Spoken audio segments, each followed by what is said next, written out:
السلام علیکم، کیا حال ہے سبھی سننے والوں کا؟ امید کرتے ہیں کہ آپ سب خیریت سے ہوں گے۔ اللہ پاک آپ سب کو اپنے حفظ و امان میں رکھے۔ نمرود جو آسمان کے خدا سے جنگ کرنا چاہتا تھا، لیکن ایک کمزور مخلوق نے اسے کیسے ہلاک کیا۔ 3000 سالوں بعد جب نمرود کی لاش برآمد ہوئی تو اسے لوگوں سے کیوں چھپا دیا گیا؟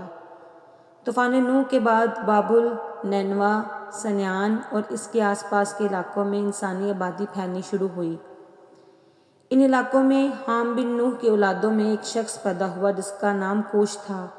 اسے ایک اولاد ہوئی جسے تاریخ میں نمرود بادشاہ کے نام پر جانا جاتا ہے۔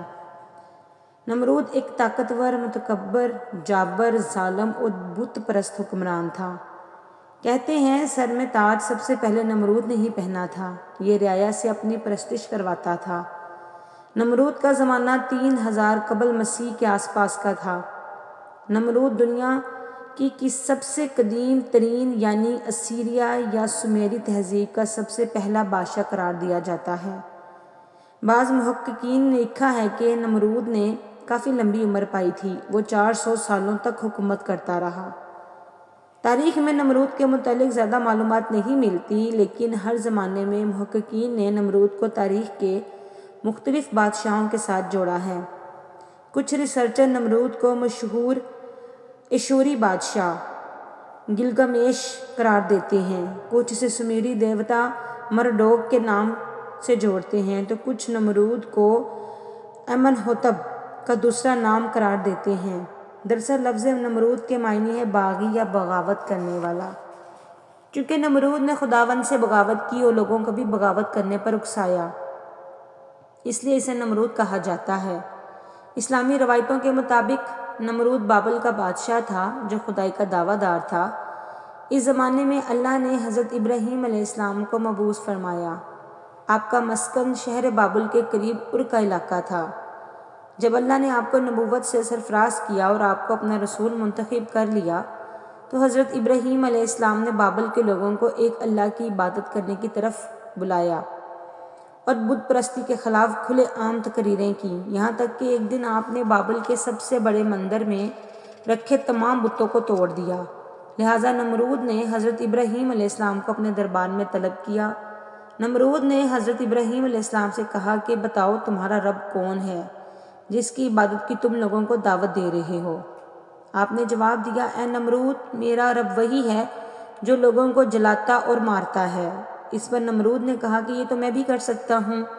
پھر نمرود نے بطور سزا ابراہیم علیہ السلام کو آگ میں ڈالنے کا حکم دیا۔ لہٰذا بابلی لوگوں نے آگ کا ایک بہت بڑا الاؤ روشن کیا۔ کئی روز تک آگ کو دہکایا گیا، یہاں تک کہ آگ کی تپش سے ارد گرد کی چیزیں خاکستر ہو گئیں، آس پاس کے درخت جھلس کے کوئلہ ہو گئے۔ پھر نمرود کے حکم سے ابراہیم علیہ السلام کو آسمان سے باتیں کرتے ہوئے آگ میں پھینکنے کا حکم دیا گیا، لیکن خالق خدا کے حکم سے آگ ٹھنڈی ہو کر گلزار بن گئی اور حضرت ابراہیم صحیح و سلامت باہر آ گئے۔ نمرود یہ منظر دیکھ کر پکار اٹھا، اے ابراہیم، واقعی ہی تیرا خدا عظیم ہے اور اس قدر قدرت رکھتا ہے کہ اس نے تیرے اور آگ کے درمیان رکاوٹ پیدا کر دی۔ میں اس کی عظمت اور قدرت کی وجہ سے اس کے لیے قربانی کروں گا۔ پھر نمرود نے 4000 قربانیاں تیار کرنے کا حکم دیا، لیکن حضرت ابراہیم نے نمرود سے کہا تیری کوئی قربانی یا کار خیر قبول نہ کی جائے گی جب تک کہ تو اس خدا پر ایمان نہ لے آئے۔ نمرود نے جواب دیا کہ اس صورت میں تو میری حکومت ختم ہو جائے گی اور میں یہ بات گوارا نہیں کر سکتا۔ بہرحال وہاں موجود کچھ عقل مند اور بیدار دل لوگ اللہ پر ایمان لے آئے۔ نمرود نے حضرت ابراہیم کو رہا کر دیا اور آپ شام کی طرف ہجرت کر گئے۔ پھر نمرود نے خدا کی تلاش اور آسمان کے خدا سے لڑنے کے لیے ایک بلند و بالا مینار تعمیر کروایا جو مینار بابل کے نام سے مشہور ہوا۔ کہتے ہیں کہ اس مینار پر چڑھ کر نمرود آسمان کے خدا کو للکارتا اور جب آسمان سے کوئی جواب نہ آتا تو وہ غرور اور تکبر سے ہنستا اور لوگ اس کے آگے سجدہ کیا کرتے۔ آخر کار ایک دن ایک فرشتہ انسانی شکل میں اس کے دربار میں آیا اور اسے یکساں پرستی کی دعوت دی۔ اے نمرود، اس خدا سے ڈرو اور اس کی نافرمانی سے بچو، کیونکہ خدا آگ کی قدرت اور طاقت تم اور تمہاری فوج سے کئی گنا زیادہ ہے۔ اگر وہ چاہے تو تمہیں اپنی سب سے کمزور مخلوق کے ذریعے ہلاک کر دے۔ اس موقع پر نمرود نے خدا سے مقابلے کا تقاضا کیا، لہٰذا فرشتے نے اسے اپنا لشکر تیار کرنے کے لیے 3 دن کی مہلت دی۔ 3 دن کے بعد مچھروں کی فوج نے نمرود کے سپاہیوں پر حملہ کر دیا، جس کے نتیجے میں اس کی ساری فوج فرار ہوگی۔ اللہ رب العزت نے ایک مچھر کو نمرود پر مسلط کر دیا جو ناک کے رستے نمرود کے دماغ میں داخل ہو گیا۔ نمرود درد کی شدت سے بے چین ہو گیا، اپنے ہاتھ سے اپنے سر پر مارتا تو مچھر کچھ دیر کے لیے بیٹھ جاتا، یوں اسے بھی آرام ملتا۔ کہتے ہیں جو شخص بھی نمرود کے درمیان میں آتا تو نمرود اسے اپنے ہاتھ کا بوسہ کا دینے کی بجائے اس کے سر پر جوتے کے کئی وار رسید کرنے کو کہتا، یعنی کہ نمرود اپنے دربار میں آنے والے ہر شخص کو کہتا تم میرا ہاتھ مت چومو لیکن میرے سر پہ کچھ جوتے مارو۔ نمرود کی یہ حالت 40 سال تک رہی، آخر کار نمرود ذلیل و خوار ہو کر ہلاک ہو گیا۔ قدیم سمیری کتابوں میں یاسر کے صحیفے کے مطابق نمرود کی بیوی کا نام سمیرامس تھا۔ سیمارامس سے نمرود کا ایک بیٹا بھی تھا جس کا نام تیموز تھا۔ یہ لوگ شیطانی قوتوں کے زیر اثر تھے جنہیں کتابوں میں ناپاک تسلیل کہا گیا ہے۔ انہیں دیوتاؤں کے طور پر بابل اور سمیری لوگ پوجتے تھے۔ آج بھی دنیا میں مدر چائلڈ ورشپ موجود ہے جس میں مختلف قسم کی عورتوں اور ان کے بچوں کی پرستش کی جاتی ہے۔ سیمرامس نے نمرود کے مرنے کے بعد یہ دعویٰ کیا تھا کہ تیموز نمرود کا دوسرا جنم ہے۔ سیمرامس لوسیفر یعنی ابلیس کی طرف سے بھیجی گئی ایک بدروح تھی۔ دراصل جب ابلیس کو خدا کے دربار سے باہر نکال دیا گیا تو اس نے زمین پر شیطان اور جنوں کی ایک بہت بڑی فوج بنائی جو پہاڑوں، سمندروں، جزیروں میں رہ کر اس کے اشارے پر کام کیا کرتے تھے۔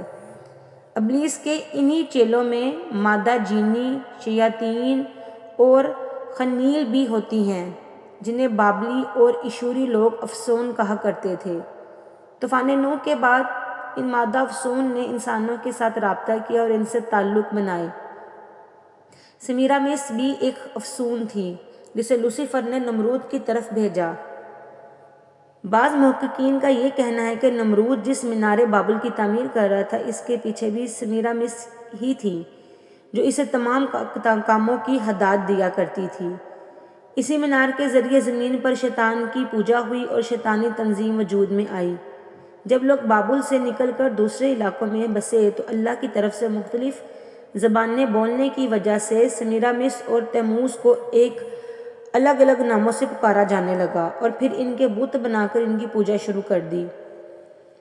ایران اور یونانی کتابوں میں سمیرامس کو ایک دیوی کی حیثیت سے پیش کیا جاتا ہے۔ اس کے علاوہ اسلام کی آمد سے قبل مشرکین مکہ ہبل نامی ایک بت کی پوجا کیا کرتے تھے جو کعبے میں رکھا تھا۔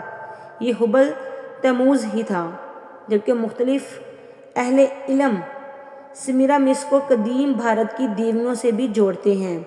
نمرود ہی اس سرزمین پر سب سے پہلی حنوط شدہ لاش تھی جس کا ممی بنایا گیا۔ دراصل سمیرامس لوگوں کو یہ عقیدہ پڑھایا تھا کہ نمرود دوبارہ جی کر اٹھے گا اور وہ ایک دن واپس آئے گا۔ دنیا کی پہلی ممی نمرود ہی تھا جس کی ممی ہزاروں سال تک دنیا سے روپوش ہی رہی۔ 20ویں صدی کے شروع میں پوری فری میشنری آثار قدیمہ کے نام پر مصر کا ریگستان چھان بیٹھی مگر اسے تلاش کرنے میں ناکام رہی۔ آخر کار مصری آثار قدیمہ کے ماہر ڈاکٹر زیحی ہویس نے نمرود کا مقبرہ عین خفوں کے اہرام کے درمیان میں کھوج نکالا، لیکن ساری محنت کے بعد صرف یہ ملا کہ وہ ایک نقلی مقبرہ تھا جس میں سے ایک شاہی تختی ملی جو سمیری زبان میں تھی اور اس میں نمرود کی اصل قبر کا پتہ موجود تھا۔ اس تختی کی رہنمائی میں دوبارہ بابل ہی کا رخ کیا گیا جو آج کے زمانے کا عراق ہے۔ اس وقت عراق پر صدام حسین کی حکومت تھی۔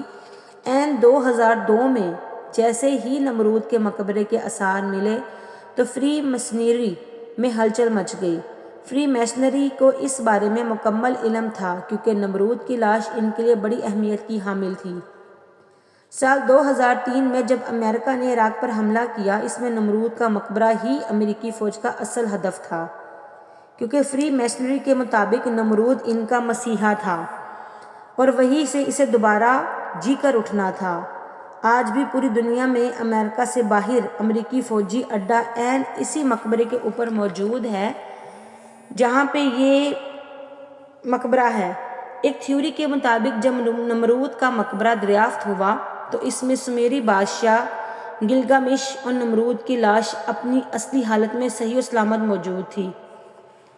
کچھ آرکیولوجسٹ نے اسی وقت لائیو ویڈیو بنا کر انٹرنیٹ پر وائرل کر دی، جسے بہت تیزی کے ساتھ یوٹیوب اور دیگر میڈیا سائٹ سے ریموو کروا دیا گیا۔ کہتے ہیں کہ نمرود کی لاش کو فری میسنری کی خفیہ تنظیم نے وہاں برآمد کیا اور اسے اسرائیل منتقل کر دیا گیا، جبکہ ممی کی اس دریافت کی خبر خفیہ رکھی گئی اور سرکاری سطح پر اس خبر کو چھپایا گیا۔ نمرود کی لاش کا کیا ہوا اور اب یہ کہاں ہے یہ کوئی نہیں جانتا۔ کچھ لوگوں کا کہنا ہے کہ ان کا دعویٰ ہے کہ اسے اسرائیل منتقل کر دیا گیا تھا، جبکہ بعض لوگوں کا خیال ہے کہ یہ لاش اب بھی اسی مقبرے میں موجود ہے جہاں امریکی فوج اڈہ قائم ہے اور اس کی حفاظت ہائی سیکیورٹی کے ساتھ کی جاتی ہے۔